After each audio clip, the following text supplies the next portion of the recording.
Man.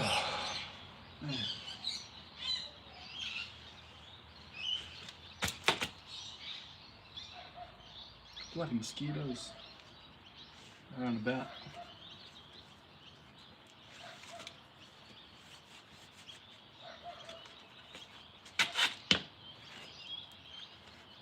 Good morning, fellas. Hello, hello. Sup, Ben? How are you? Minato, Joel. Good morning. Hey, Mark. How are you, dude?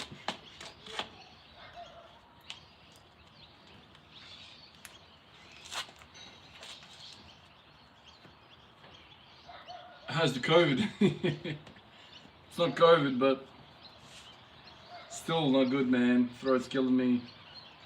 Today I developed a freaking neck pain, head pain. I was out and about today. All these things to do. But I guess it's improving. How are you guys?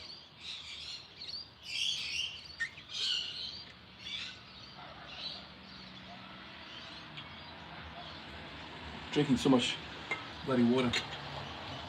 No, I wasn't. Nah, yeah, that's it. Everyone thinks it's COVID. Michael, why, dude? It's not COVID. I did a test yesterday. It's definitely not COVID. It's weird, man. Like, I haven't been febrile today. I didn't have a temperature. Didn't have the shivers. Now it's just big ass tonsils. Freaking feel it from here, man. Big tonsils. So, you know, swallowing is hard. And now it's like a back of the head headache. That's pretty much the worst of the whole thing.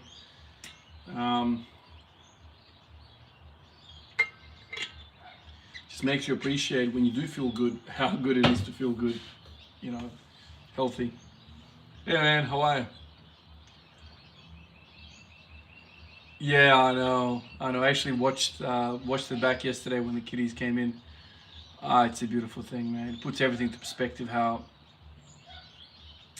you know, my parents used to tell me back in the day always, man, like, you'll know one day when you have kids, you know, various different scenarios, situations that would tell me this stuff.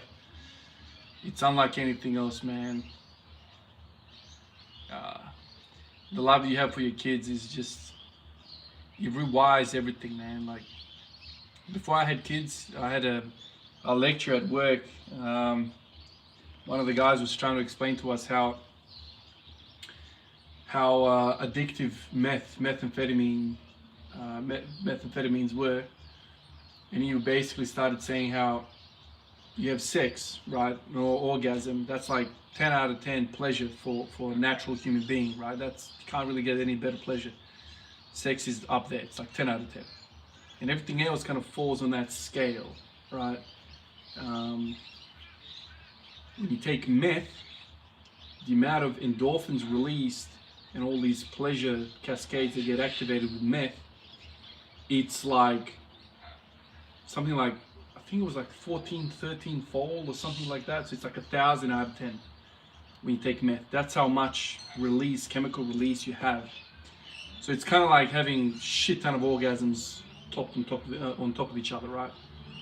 That's why meth is addictive, because as soon as you hit that one hit, you've had your first exposure to meth, you know, and then the next day, let's say you go and have sex, all of a sudden sex is not 10 out of 10 because there's a new scale, there's a new guy. So that sex now becomes 2 out of 10, or 1 out of 10, or 0 out of 10. You're having an orgasm, it's not really feeling anything different. That's the power of drugs, because they rewire your brain. Because all of a sudden you're like, okay, in my memory, I remember a time when I had shit ton, like 10 times more pleasure from a thing. So this is why people, you know, become depressed off the drug, because they can't get any near that pleasure. That's the power of it all. The reason why I say all of that is because kids are kind of like that, man. You think you love your car. You think you love squatting. You think you love, you know, whatever. Man, when you see your kids, when you see your daughter, your son, it's unreal, man. That's why I always say to everyone, like, you need to have kids, just experience that. I mean, not everyone is supposed to have kids. I get that. You know, some people make the right decision not to have kids because it's not in them. But that's one thing that I think is the biggest lesson from parenthood is, man, you think you love something, man. Yeah. Yeah, I know it sounds funny. Kids are like meth, but no picture here or sound. Andrew, I have no idea what's going on here. Does anybody else have that trouble? Hopefully not. I don't know what's going on.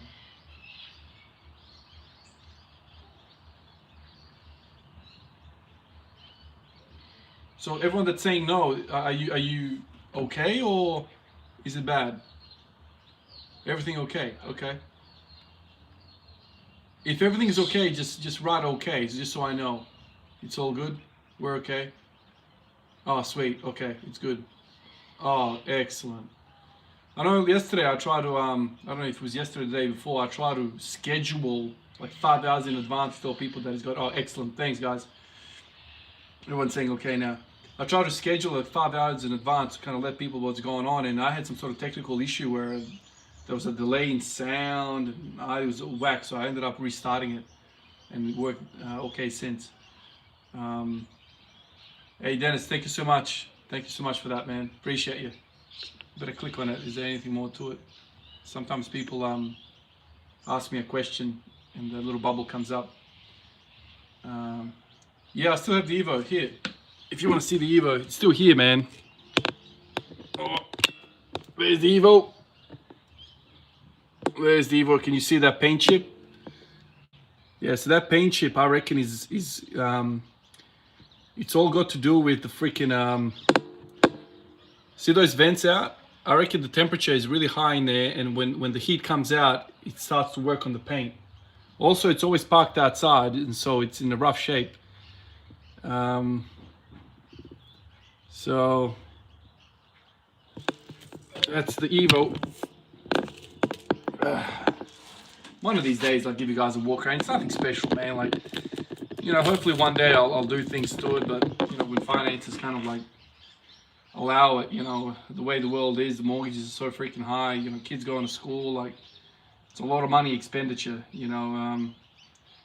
When I first graduated nursing, I spent a lot of cars and money. I had an S15. I put in like 15K in 1 year into it, man. Exhaust, intercooler, you know, intake pipe, like a custom kind of mold, everything. I did all of that, got tires, rims, all this sort of stuff. 15K I spent, man, you know. And I thought, oh man, by the time I'm 30, I'm gonna freaking have a hot rod in the driveway. I was really hot about it. And then, you know, you meet a girl and kids pop out, and you know, once again, that whole meth story, right? You start to kind of reprioritize things in your life. And now I'm like, if I was to put 5K in the Evo, man, I'm like, damn, such a poor waste. Like, it's a waste of money because I know exactly how much money comes in. 5 grand is a lot of freaking money. Rather put that aside for kids, you know, rather go on a holiday with the kiddies, you know, and not freaking, you know, do all this nonsense for me. Like, it's kind of, it's almost weird, but it's kind of really hard. It's really hard to kind of justify spending a lot of money on yourself when you have kids. Michael, thank you so much for that, dude. What's my favorite food you ever in New Zealand? I've never been to New Zealand, Michael, man. I would love to go. I hear it's kind of like a freaking mini Europe. So that's really, you know, some of the pictures I've seen from New Zealand, colleagues have gone there for holidays. It looks like a beautiful place. My favorite food, man. Oh, man. I've been asked this before. I think I always say, man, like, I don't know, anything that's fresh. Like, I love freshness. That's the key, right? I love fresh bread.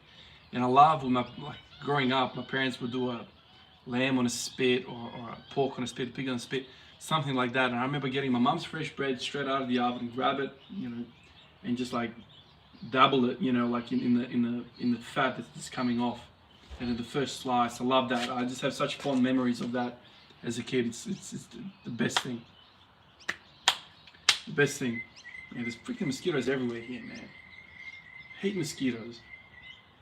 I feel like, look at them all. Damn.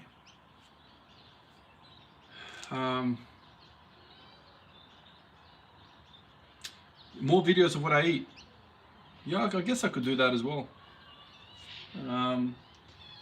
I I was just thinking about it before I actually came in here. I'm one of those guys. The last 4 days have been really poor, low training volume and intensity, all of that. I'm basically just stretching with the weight. My appetite has been shocking.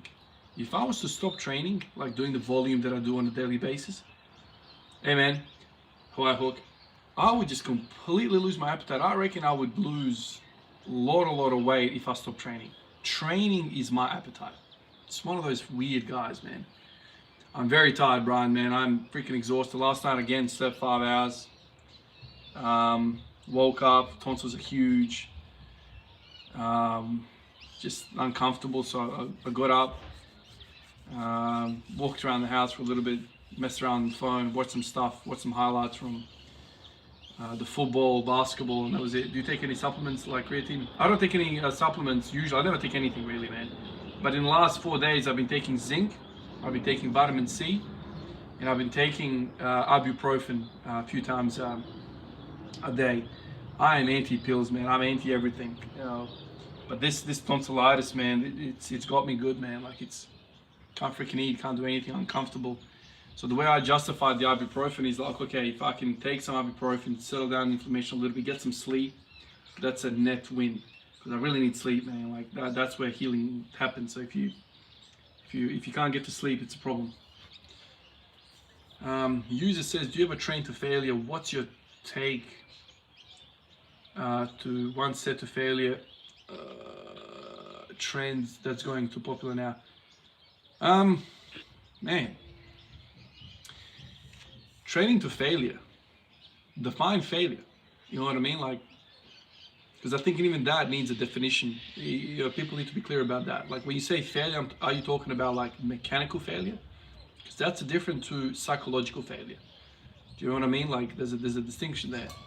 Most people like chicken out because it's too uncomfortable. Like if you're doing a set of 50, right? And I've done that. I know exactly what psychological failure is. I just can't freaking take the pain anymore. You know, and I can't do it. I got to bail on it. I'm done. You know, it's just, the pain is just too huge. That's psychological failure. Mechanical failure is like, you know, when you literally are putting everything into it, it just won't go up. You know, that kind of failure is freaking dangerous, man. I don't that's, you are trading on dangerous ground if you're doing that on a consistent basis. So it's, I guess when I train, I always have a few reps in the tank. You know, because I'm always so afraid of injury, and I don't know how valuable, you know, getting that close to the fence in a way, you know, like longevity is the key. Work off, good day, man. Oh man, let me get off this chair and start stretching while I have a chat with you guys. Just get on my tippy toes a little bit, stretch them out. Definitely don't feel the same when I'm not in training shape. Definitely don't feel great. It is what it is. Andrew Simpson. Hey, thanks, man. ABC, DEF, I like what we've done there. Looking back over the last 1,000 days, what was your, man, if I could have my 1,000 days back, man. Basically the story is the biggest hurdle that I've had is hip discomfort, hip pain. And I've done, a lot of people are like, oh, Ivan, you're into conjugate, aren't you, man? You're into conjugate because you have so much variation. It's all driven by my will to work out what works well in this program. Hip pain, hip pain, hip pain. I would have 2-3 weeks of kick-ass squatting. 4th week I have hip pain. Rinse and repeat for 1,000 freaking days, man. That's kind of been the story. You know, I had good stretches, don't get me wrong, but then eventually it would kind of come back and something would stop me. If I had 1,000 days back again, if I was to start this thing again, say tomorrow I missed it for whatever reason, I'd probably start it again. Now I have the knowledge of what to do when I have my problems. My problem is hip pain, and I know exactly what's going on now. And I would just be like, okay, no worries. I can hit crazy ass volume now, and I know exactly how to avoid it with what supplement, accessory movements I need to do, and Bob's your uncle, man. I'm set. That's the thing, man. That's what I'm kind of most proud about, that I can get after some serious freaking volume now and feel good about it. All Bright Chen, what works for my hip pain?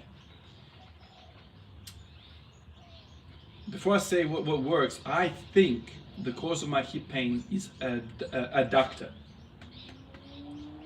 Maybe the Magnus, I don't know, it could be, I don't know exactly which one. I feel like it's a proximal tendinopathy. I feel it's like really in the groin. It's so close to the hamstrings. At one point I thought it was the hamstring. Oh, there's a bee here. Please don't kill me, sir. I reckon it's the adductor. It makes sense, right? Because the adductors are more used in squatting than hamstrings. So I reckon they get pissed off when I do a lot of volume. Now, adductors are strange because they're involved in everything, man. I've talked about this before. They're involved in flexion, hip extension, adduction, obviously, abduction as a antagonist. So they're like key, especially if you're taking an ATG.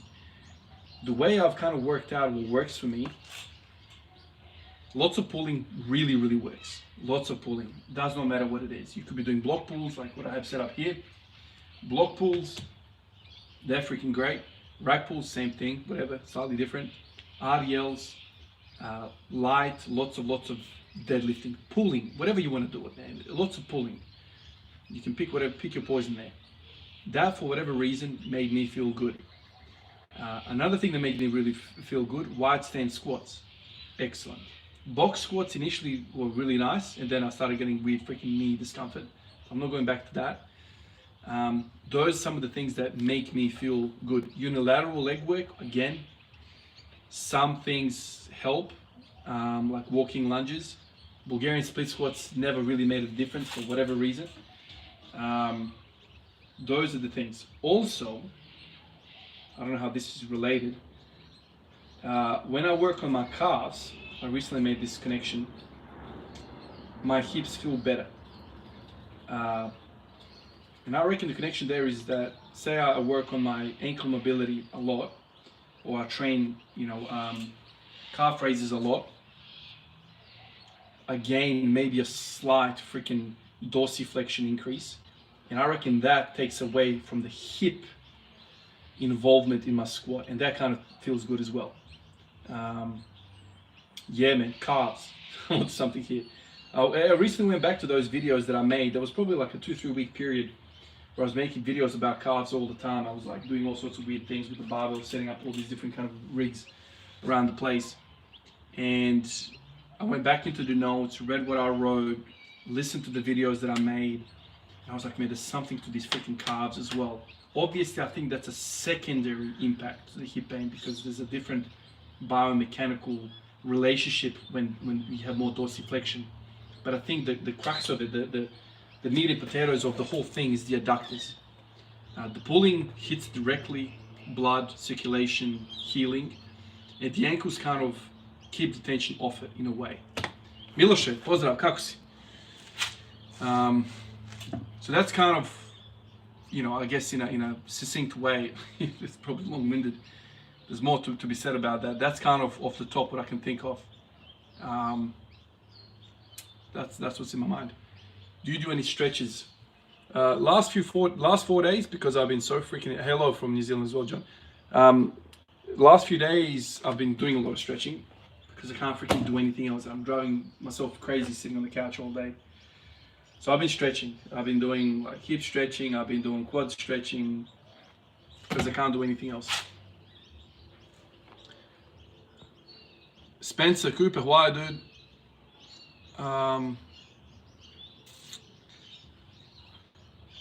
Eritrean Black Panther. Let me catch your comment. When I started doing ATG squats, my hip started to pop. It doesn't hurt, but still, popping. Wonder what that could be. I've never had popping. I mean, I would occasionally, like when I first kind of get out of bed, it would pop once, but not rep after rep after rep. Mikhail from Poland, what's up, man? James, appreciate you, dude. Benjamin, hey man, great to finally catch one of these lives. Thoughts on the quote saying if you can bench 1 times body weight, squat 1.5 deadlift 2 tons, you're in the top 5% strongest men in the world. So if I could deadlift 200 kilos, squat 150, a bench 100, would that make me top 5%? I don't know, man. I mean, yes, I guess. Top 5%. I mean, 5% is still a lot of people on the planet. I don't know. The thing is, like, you know, we in the gym world, we like to kind of box people into squat, bench, and deadlift. But there are some hard ass people out there, man. They just don't have the specificity of the barbell movements. Let's talk about some freaking farmers around the place. Man, I swear to God, man, my late grandma, man, spent her whole life on the fields, man, like doing heavy ass work. I swear to you, man, she would have had a 2 times body weight deadlift if I just taught her what to do, man. I reckon within 6 months she'd be doing that. You're just learning what to do, you know, because she's all back. She should be all back. She wouldn't know. But there's some strong people out there. I guess that's the best thing we have. Squat, bench, deadlift. I don't know what else you could use to you know, to measure people's strength. Only if relative body weight is over 90 kilos. Yeah, the body weight is another thing as well, isn't it? Matt Does Fitness made a video testing builders 1RM deadlift. Most of them do not train and still pull 160. That is very interesting, Jack, man. Think about it, man. Like, these people actually train. This is the thing, man. Like, this is the stuff that really, like, the fruit of all of this thinking.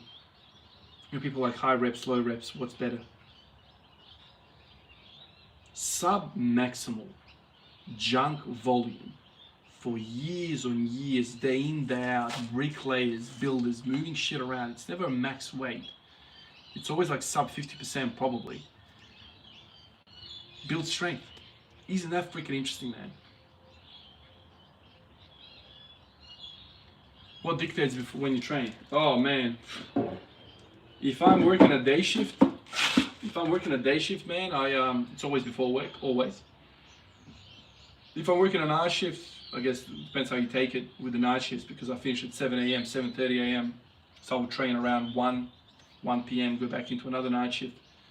So that's kind of what I do there. But because I do 12-hour shifts, it's day or night. And I like that because, you know, if I'm doing 8 hours, there's the early shift, the late shift, the night shift. There's also like the weird in-between shifts. It gets too freaking hectic. At least I have some sort of, I've minimized the variation. I like that. Do you have any other hobbies besides lifting? Video games, man. Cars.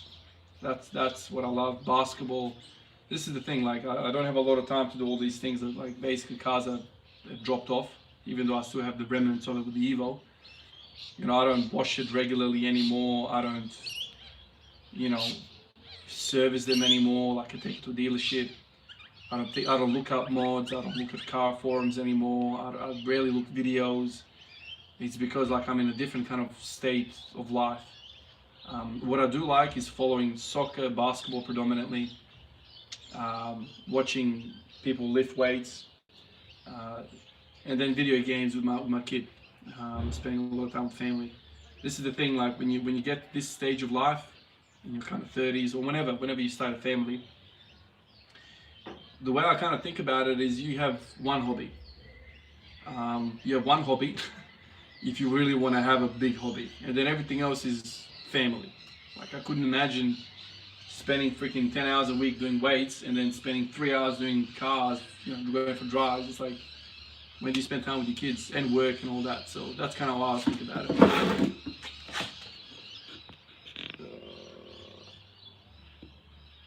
Is it true that female nurses are very promiscuous? I've met some promiscuous nurses, I guess. It just depends. It depends what kind of age group and whatever. I'll tell you one thing. One thing I know for sure is that Um, there's not a lot of shy nurses, let's say. I would probably say that because nudity is not a thing. Like, no one's shy anymore. Like, naked bodies is the least of our concern. We see lots of shit, man. So no one's really shy like that. So I think that kind of makes people comfortable to be a certain way. But most nurses have families like everyone else, family, kids, and all that stuff. So everyone's kind of reserved in that sense. But you hear stories of people all the time, like crazy shit.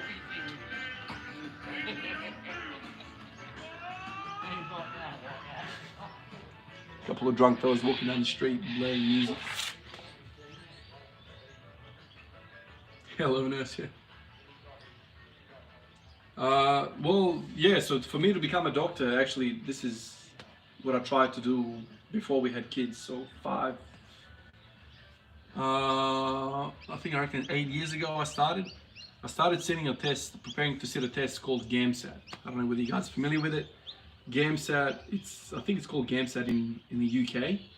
Might also be in America. I'm not sure. Maybe just UK. GAMSAT basically is a test that it's like a really high stakes test, really difficult.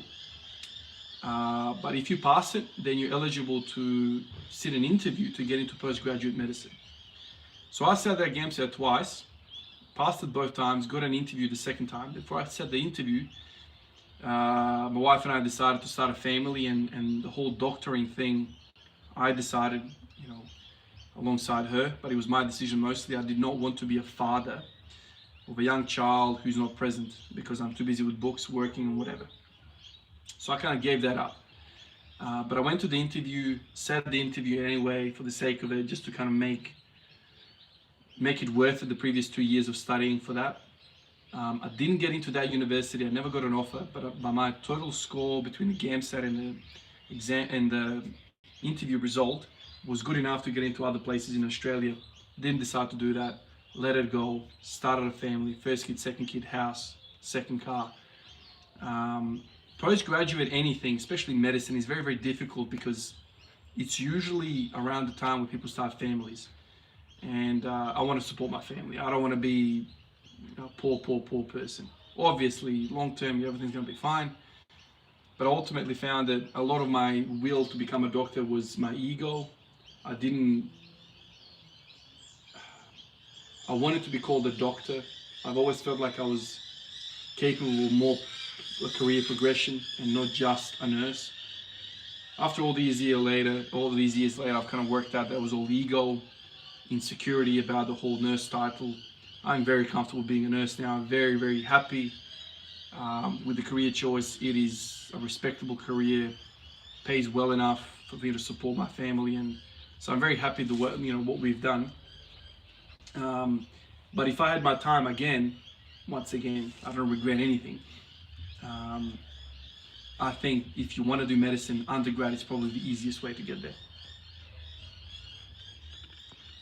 Will you change your name to doctor? I'm never going to be a doctor, man. So yeah, my wife, at one point in time, she was getting ready for what's it called? A sports model show. Kind of like a bodybuilding type thing. Kind of like a physique, sports model. I think they called it sports model here. So she was training with a bunch of people in the gym who was preparing for bodybuilding, all that stuff, blah, blah, blah. So, then I kind of met her when I was like 20, 21. And I was still kind of in the basketball world, didn't know really anything about freaking training, like, weights and bodybuilding. So I was into like running a lot, doing the sand pit, running on the beach or whatever. And I met her, she's fit, she's doing all these squats and blah, blah, blah, blah, all this stuff. So that's her background. And then in the last 5 years, becoming a mother, it's kind of been difficult for her to become consistent again, because just life is different, she wants to get on, back with it, but maybe someday if we have the time, as I always say to her, I think you have enough time to do things. You don't have to spend 5 hours a freaking day like me thinking about it. But certainly, the life she had back then, it's really, really hard now. Still possible, but yeah, that's her kind of background. She still knows, you know, a lot about training. She knows a lot about all this stuff that we talk about, not to the same depth, but you know, when I start, you know, coming back from the gym and I'm feeling good about myself, I'm feeling poppy, I'm onto something, I'll definitely share my ideas with her, and she knows what I'm talking about. She's not completely oblivious to some of this terminology that we use when we talk about training. Boys, I think I did front squats yesterday, didn't I? Let me do some back squats. Let me just get the bar going.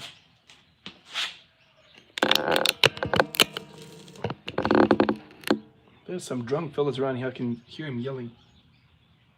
Just walking the street screaming while drunk. I guess it's a Saturday night, so people are letting loose a bit. All right, my friend, back at it.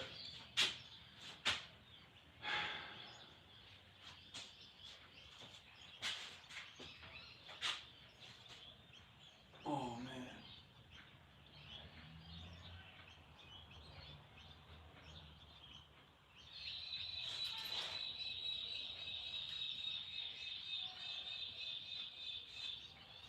So many freaking mosquitoes around, man. What is it about tonight? I want to get eaten alive here.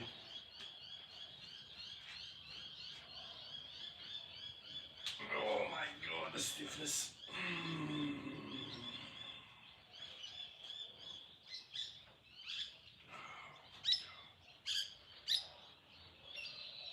Oh.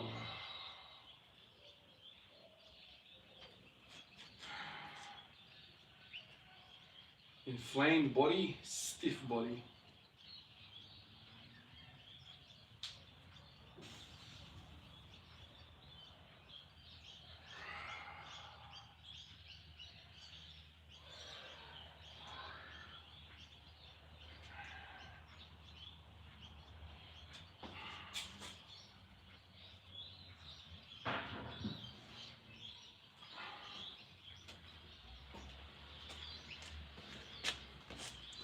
Ethan Wright, what's up, man? Who was your main inspiration to start weight training? Mine was 50 Cent. Man, that guy is stacked. Yeah, man. He was definitely one of the buffest guys I ever saw rapping. Mosquitoes.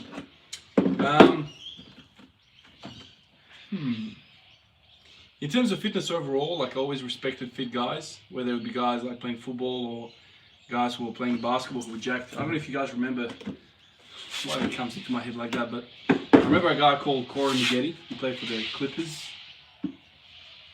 What other teams he played for? But LA Clippers. He was a basketball player.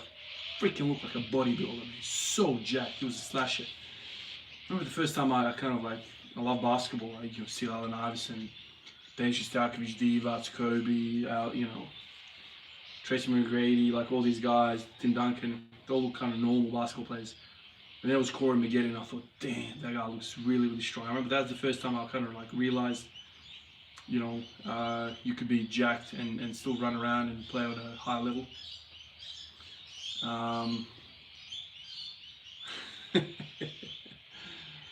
Oh man, my neighbor walking past, chilling out.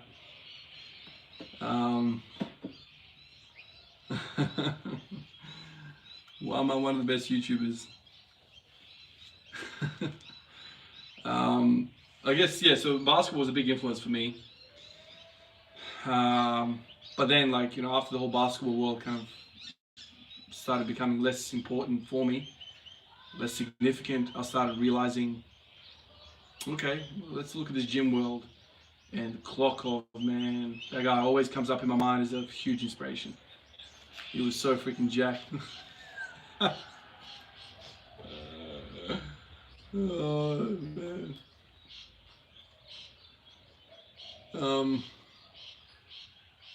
Please fight these drunk guys on live stream. It will draw a lot of attention to the channel. Yeah. I don't know, man. I don't know. I haven't had a fist fight in a long, long time, man. When was the last time I had a fist fight? I've never been that kind of guy anyway, but long time ago. Maybe high school. I reckon it was high school. Last time I got into a punch-up. I don't think it's a good idea to get into these type of situations, obviously. I know we're joking around and stuff, but when you work in ED, dude, one punch can kill somebody. And then if you kill somebody, forget about your family. You're going to jail, man. Oh, man. Hey, Robin, how are you, man? Great to see you here, too. 18 of it. Good, man. You should be proud of that. You know, I think in the whole kind of like testosterone-filled world, like we all think. Actually, I'll tell you a story, man. We all think that, you know, it's really cool to be strong and fighting, like all that stuff. I think the coolest thing is to know that you can, you know, get physical with somebody. I think it's cooler not to get physical with somebody, because I think, you know, you're not an animal anymore, right? Like we've evolved. We have a freaking brain on top of this body, you know, and so if you get into scuffle, like I always feel, of course, there's circumstances where you have to, of course. But you know, you should do everything in your power not to get into these situations, because it's not good. Number one, you don't want to hurt somebody mortally. You know, you don't want to hurt somebody really bad, and you don't want to get, you know, hurt yourself. And I always think to myself, what can be so serious that you need to get to that? I'll tell you one story though. A guy I work with told me this one story, which basically encapsulates exactly what I'm trying to say here in this perfect story. This guy that I work with went out with some of his boys, went out to town, Hindley Street. If you guys are from Adelaide, you'd know. Saturday night, whatever, packed out, all these dudes around, whatever. It's like 3, 4 a.m. in the morning. They go into this Euros joint. It's kind of like, you know, what everyone does around here. I mean, at least I did. Nothing better than a Euro soaking in the alcohol. So, you know, they walked into this Euros joint. They've got a Euro siege. They're walking out. And as they kind of step out of this shop, you know, there's, you know, lots of people walking past on the footpath, and this gang of dudes, you know, clearly looking for trouble, they just walked past him and slapped this freaking, and he kind of half opened it, right, off this Euros, like he was going to start eating it. Slaps the freaking Euros out of his hand, the Euros falls on the ground, opens up, goes freaking everywhere.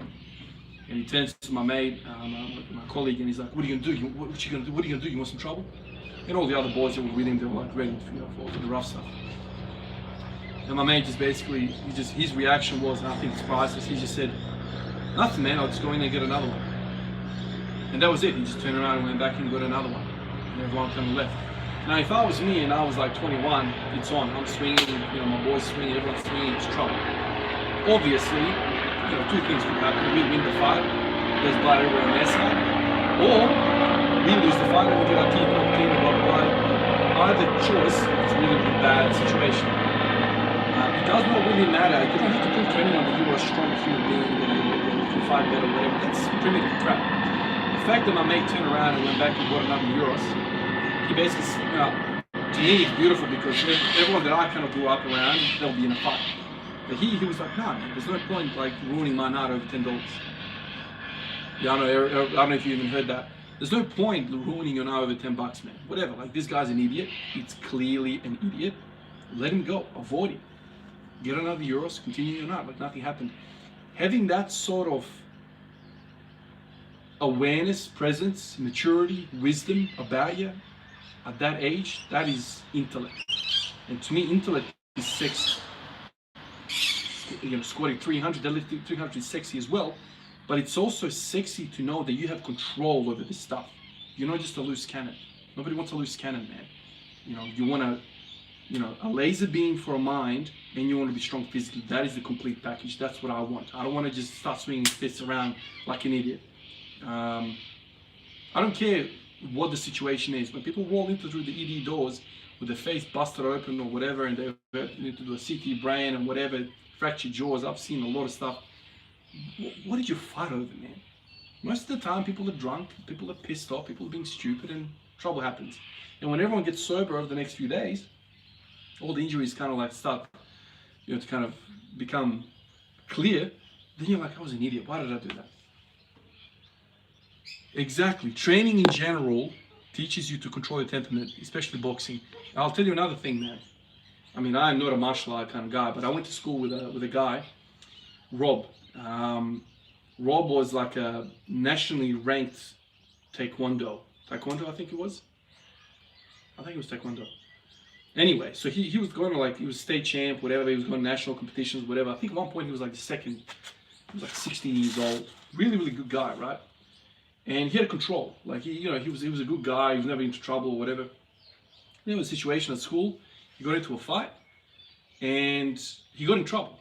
Cops were called or whatever. Like, he heard this other kid, and he got in trouble with the cops. And basically, he was, I can't remember exactly the terminology that was being used, but he got basically done like he had a weapon in the fight, because he was a weapon.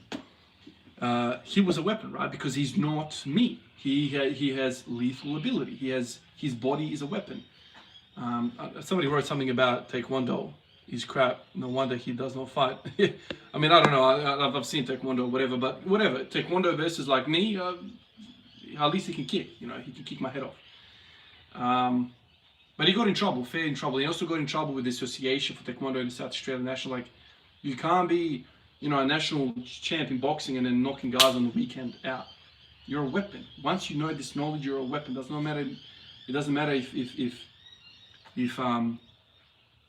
you're warranted or you have a rationale, whatever. You can't throw fists at laymen's walking around. I remember when Conor McGregor hit that old guy at the freaking pub. Number one, the guy wasn't in facing you. Number two, he could be your dad, and you sucker punch this guy. It's like, what are you doing, man? You're Conor McGregor. You've been knocking people out in the ring who are ready to fight you, and you're hitting this old dude. The old dude took it like a champ, but you have to be controlled, man. You have to be controlled. And if you're around a girl who wants you to do this sort of shit, that's a wrong woman. That's not wife material, man.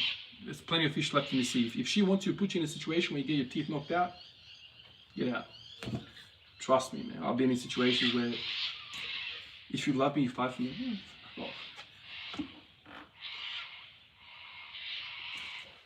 Roids and control often don't go together. Yeah, absolutely. If you're on roids, man, I don't know, man. Grip strength. Oh yeah, initially it was definitely a limiting factor until I started doing hook grip, and then it was not a problem until I got this bar. That bar freaking started tearing my fingers up. And then I started doing straps for work, and the rest is history. Alright, let me do some more work here.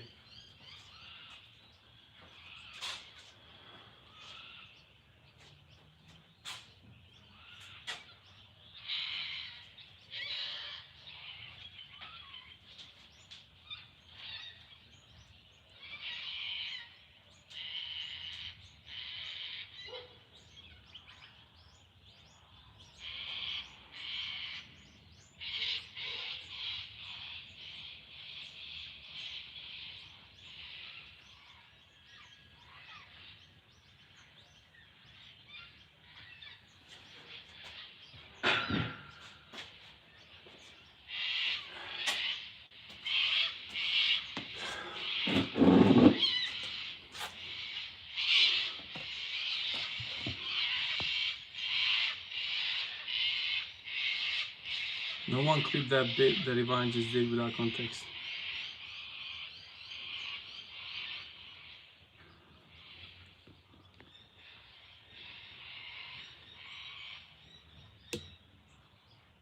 Pozdrav, brate. Herceg Mario, kako je? Bounce, bounce, bounce. That's it.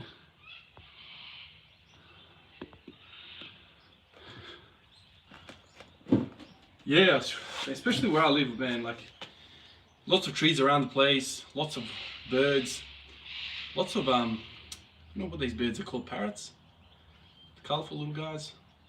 I mean, I'm not very good with names of birds at all, but lots of different sounds, man. Sometimes they freaking wake you up in the morning. It's like a freaking, alarm clock. They're just going at it hard. I've got a big tree in front of my house, so they can get up and about nice and early in the morning. But I love nature, it's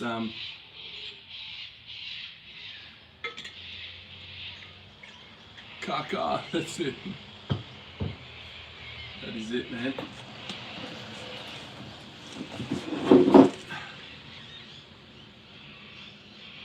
No, not in Belgrade, man. Australia. Adelaide, Australia. What's the difference between block pulls and conventional deadlifts? What's the difference between block pulls and conventional deadlifts. No leg drive in block pulls. Starting off higher, your shins are more vertical and you're forced to use more posterior chain. You're forced to get tighter in a different position, and that, I feel, that tightness that you are forced to kind of learn to get in a different position carries over really nicely when you get lower. I feel like it's easier to get tighter lower. More leg drive, more tighter, bang, your deadlift off the floor improves from that effect. That's kind of why I feel block pulls and rack pulls carry over to the initial pull off the floor. That's kind of my experience. I don't think sumo is lame, dude. I used to think it was lame, but I've got respect for it, man. Like, if I could deadlift more in sumo than conventional deadlift without training it, it's lame. But it doesn't transfer, man. Like, you know, I can deadlift 265. My sumo deadlift is like 220. It's not 1-to-1 ratio, man. If you don't train, you're not gonna have it. That means the sumos offers something to us that conventional don't. That's how you think about it, man. If you get really strong at something without training it, then that exercise is not really a thing. It's not really that good. Is there a relationship between hip flexor tightness and bad knee to chest mobility? My PT is saying this, but I don't get it. A lot of people say this as well. I don't get it either, my friend. If something is tight, getting it tight would be easy. It's already tight. This is a tight hip flexor. It's already tight. So what's stopping it? I'll tell you what's stopping it. The stuff at the back, man. This shit is tight. This one does this. This one does this. This is not tight. This is weak, short. Stretch this, stretch the adductors. All of a sudden, this guy comes up. Voila! Adductors, glutes need to be long. Hip flexors, lower back need to be strong. That's how you get a deep ATG. If you were to start stretching a weak muscle, you are asking for literal trouble because you are trying to make that structure unstable. It's tight because it's weak. Now you're like, all right, you're really, really weak, but let me open you up so I can kick you in the guts. Makes no sense to me.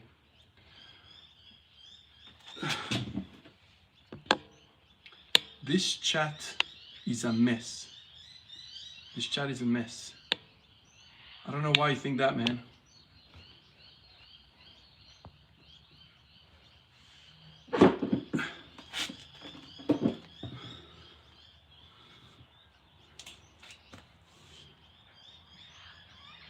I know, man. See, Andy? The birds are going nuts. Your female crew works hit on me. No, not really, dude. Everyone knows I have a wife and kids. No one does that anymore, man. Maybe when I first started working there, when I was single, but they wouldn't disrespect my wife like that, man. That doesn't happen at all. I've been there for like 13 years. A lot of the guys I work with have been there forever as well, so we all kind of know each other, you know, what we have at home and whatever. But yeah.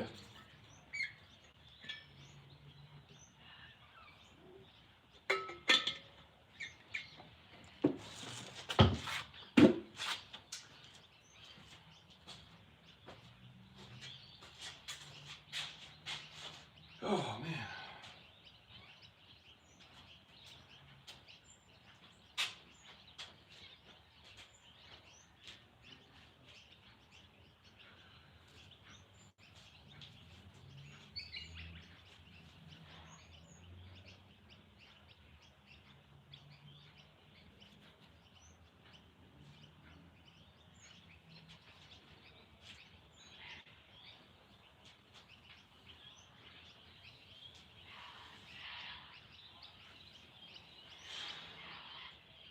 Oh man, headache. Okay, I'm not gonna explode that hard then. I'm gonna get a headache. I don't want a headache.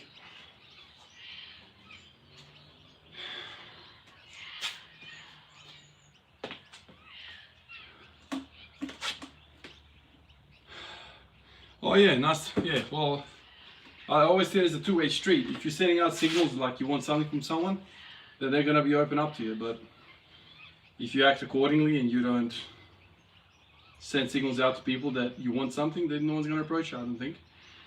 It's a two-way street.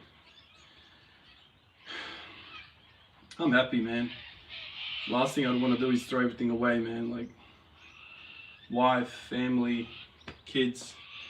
That's what my happiness is, man. It's the last thing in the world I would ever do is throw all that crap away, or one night fun, or whatever people end up doing with their lives.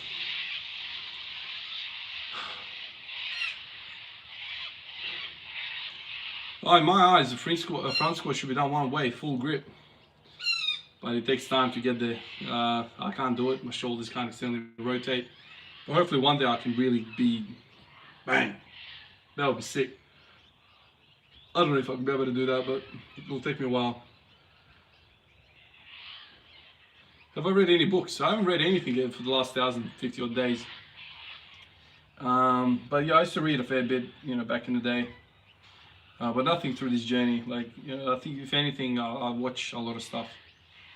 You know, I don't read anymore. No, I'm not watching the fights today. I've been out all day today doing things. But I'll try and watch the highlights. Some interesting fights going on, that's for sure, man. It's big names.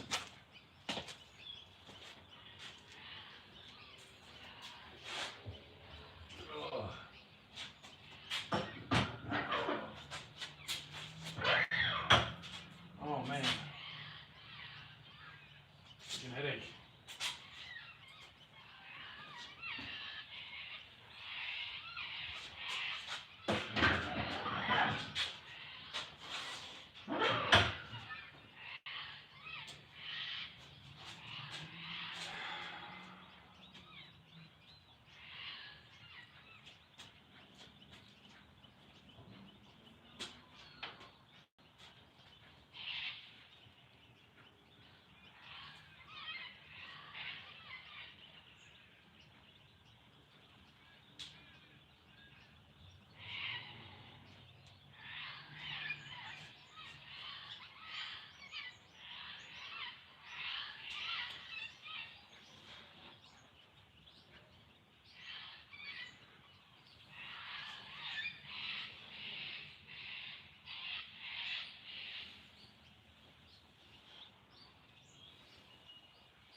Stefan kaže uz ove live-ove trening lagano trenam. Čekaj, ništa ne mogu vidjeti. Trenam lagano. U 19 se repriza. O, hvala Stefane, drago mi je, samo trenira polako, man.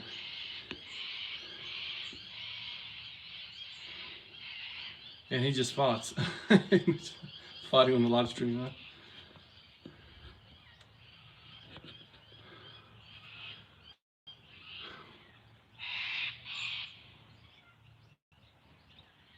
huh? Leo Escobar, man, progress into a full grip as possible. It takes some time to get everything right, but that's where you're gonna feel most strength. A lot of the fellas on here that I'm watching now have been telling me to do that.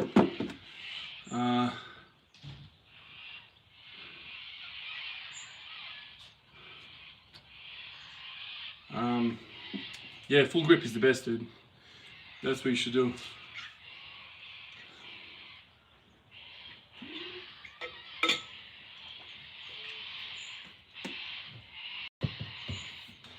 Cockatoos, is it? Yeah. Freaking going. All the best to you. Yeah, man. Full grip all the way. I need to work on this myself. But, you know, if you, the bar's loaded now. If you get the bar and you start doing this sort of business, like one arm at a time, You know, that kind of stuff. One item at a time, you kind of stretch it out. Yeah, there you go. Full grip makes you much stronger under the bar. There you go.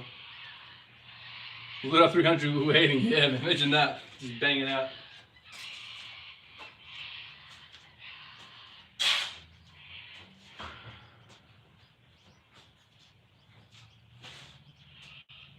Oh man, oh man, oh man. Wish I could get after it today. Let's put 200 on the bar. Man, I would love to do that. Who knows, maybe I will. Maybe pop off my shoulders.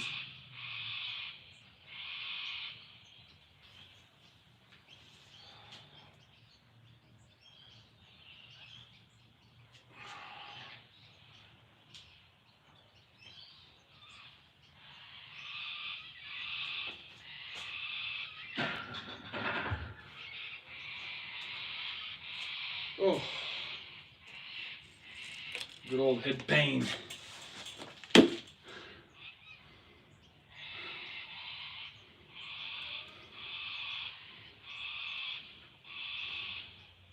Nine and a half. Came to Adelaide, Australia.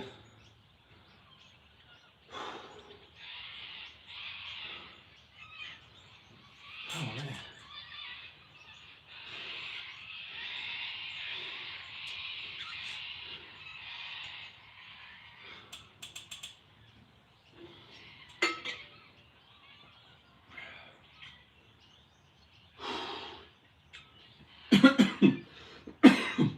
You know, somebody said it the other day, doing a peak squat routine live is on my mind. I want to make that happen. It's going to be a long ass video, but I want to make it happen. Peak squat routine. I've not done that more than a year now. My mate was telling me. I really want to make that happen, man. It's going to be a bloodbath. So hopefully when I get a little bit better, I want to make that happen. That'll be sick.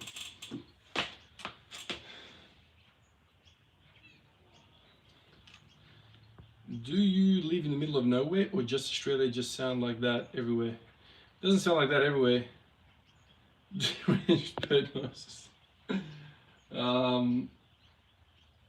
No, this area specifically, there's a lot of birds. You know, in previous houses that I've lived in, it wasn't this loud. It's just there's lots of big trees around this place, so I think the birds just chill out in the, you know, in the trees. And there's also a river down here somewhere, so maybe they fly, you know, around from the river and whatever. But yeah, there's lots of birds around the place here. It's not like that everywhere. No way. Like, I've lived in Australia for 20 plus years now. Like, it's not like that everywhere. You know, definitely not. They're going real hard, aren't they? You know, I'll tell you something, man. Like, for some reason, the camera picks out those sounds so much louder than other sounds. It's really, really weird how that happens. I don't know. They're still loud. Like, I can hear them clearly. It's just on video, it's like, rah, like, it's really, really loud. It's bizarre.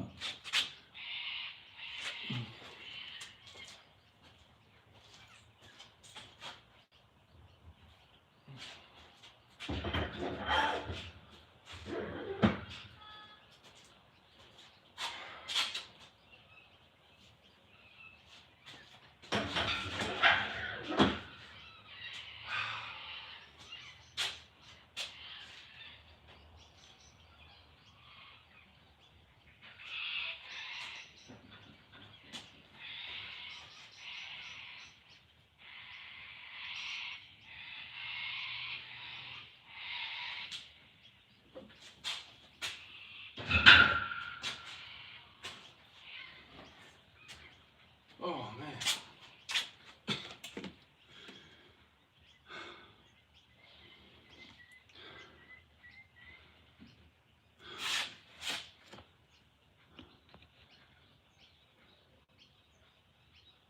No possums, man.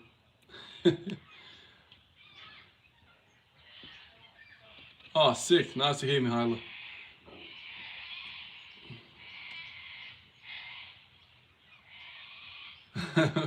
Have a good night, Sam. Sleep well. Hey, Finn. Appreciate you, dude. Nisam planirao da gledam UFC večeras, man, ali I'll definitely watch the highlights. Joaquin from Argentina. Hey, what's up? What's up?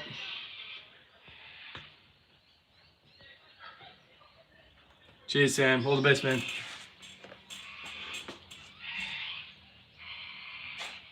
Bloody mosquitoes. Look at them all.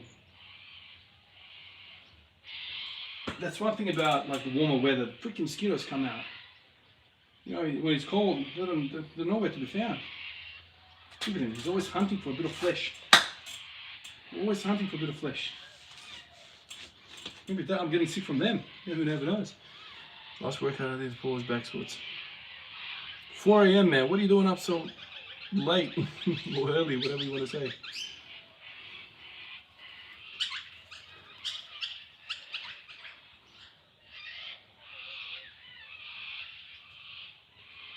Oh yeah, I saw that guy hitting the kangaroo. It's a weird thing to see, man.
Mohammed, man, what's up? Currently, it's probably less than what it was a few days ago because I haven't been eating. It's probably around 98. All right, 98. Hey, man, how are you? Probably not 98 kilos, I'd say.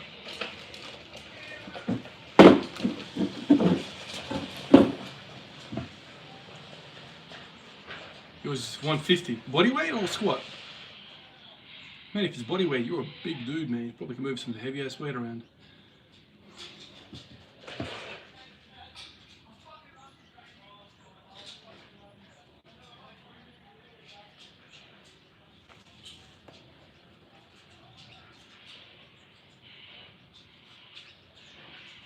I listen to a lot of music, but never when I train. It just hypes you up too much and then it costs you in recovery. On high frequency training, you have to be very, very mindful of your recovery. I learned that from Matt Perriman, the book Squat Every Day, if you're keen to learn more about that. There's a real good scientific reason why not to listen to music during training.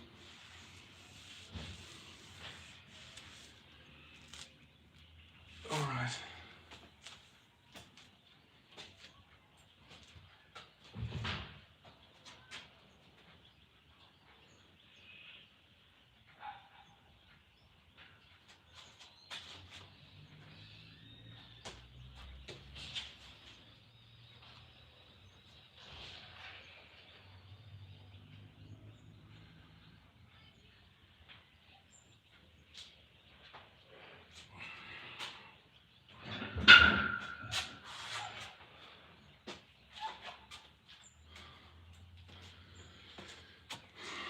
I reckon that's it. I'm not gonna push any more. Freaking head's gonna explode. Oof.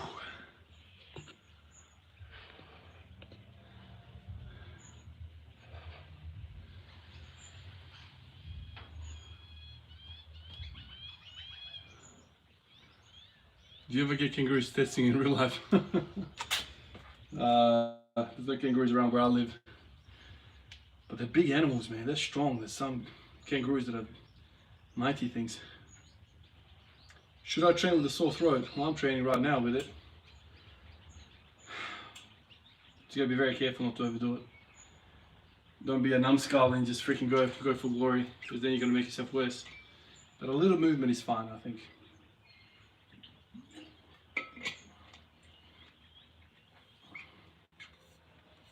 Yeah, I know. Everyone knows Steve Irwin. He was an icon in Australia. Oh, wow, 223. Big weight, man. Congrats, Josh, man. That's awesome. Yeah, tell me about it, man. Getting sick is no fun. But that's the stage of life that I'm in right now. Young kids, schools, that's what happens, man. Everyone around me is dealing with the same thing. I haven't watched Mr. In Between. Heard about it, though.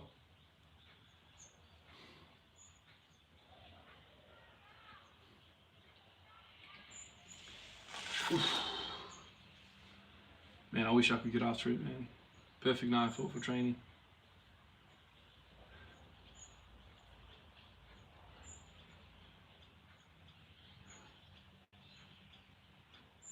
No emus in my area.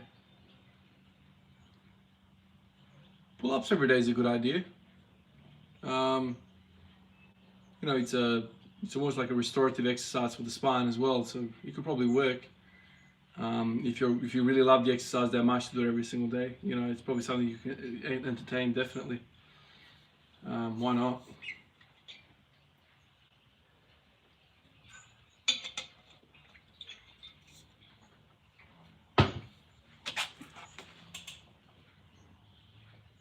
Such a lovely night.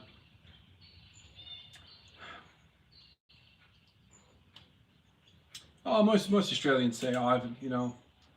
That's a knee-jerk reaction for a lot of people. They say Ivan, but you know, after telling them a few times, I'll remember to say Ivan.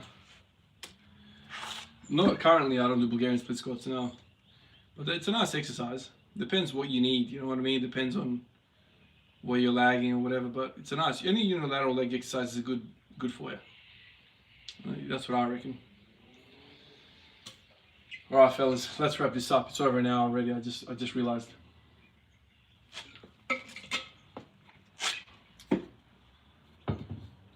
It's pozdrav, kako je?